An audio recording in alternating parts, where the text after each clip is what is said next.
5 unsolved mysteries in the lives of great composers.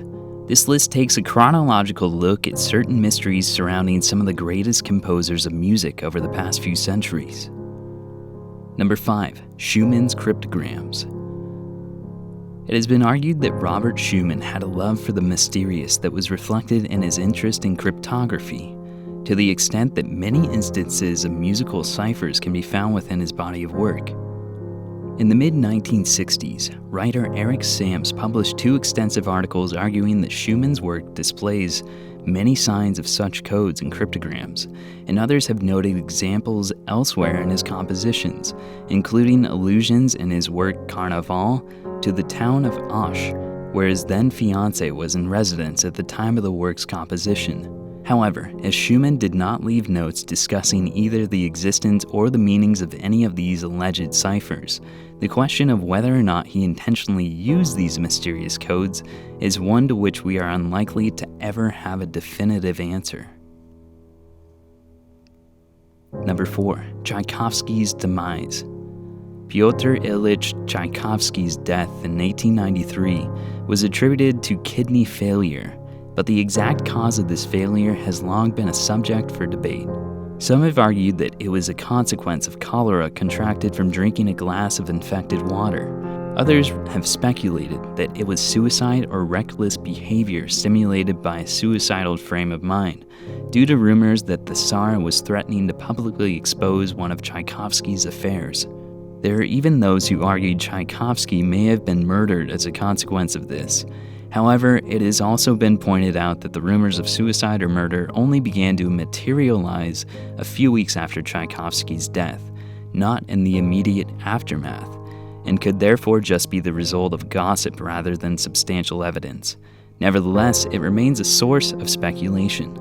Number 3. ELGAR'S DORABELLA cipher. Edward Elgar's love of the mysterious wasn't limited to the Enigma variations themselves. Each variation of the Enigma work was dedicated to one of his friends, and the 10th variation, Dorabella, is connected to another one of the mysteries in Elgar's life. Dorabella was Edgar's name for his friend Dora Penny, and in 1897, it was to Dora that Elgar sent a message written in code, which has subsequently become known as the Dorabella cipher. The message consists of 87 markings written over 3 lines in an undecipherable form. Dora was unable to decode it, and Elgar himself left no definitive solution, either to a method of unraveling the code or to the significance of the content of the message. Many have subsequently attempted to dispel its mystery, but the Dorabella cipher remains unsolved to this day. Number 2. Shostakovich's Lady Macbeth of Sensk. Many mysteries surround Dmitri Shostakovich's time working in the Soviet Union, concerning both his own actions and also the authorities' attitude toward him. One of the cases that illustrates this confusion can be found in the controversial opera Lady Macbeth of Sensk. It remains a mystery whether or not Shostakovich was trying to be deliberately provocative, but the opera quickly ran afoul of Stalin himself after the dictator personally attended a performance in 1936, and the work subsequently disappeared from public performance for many years. Why did the authorities take such great exception to Lady Macbeth of Sensk and seek to remove it? This also remains somewhat mysterious, although it has been suggested that Stalin saw the central character of Boris as an unflattering portrait of himself. Whatever the reasons, the opera would not be staged again until many years after Stalin's demise. Number 1. Sibelius'S destroyed 8th Symphony.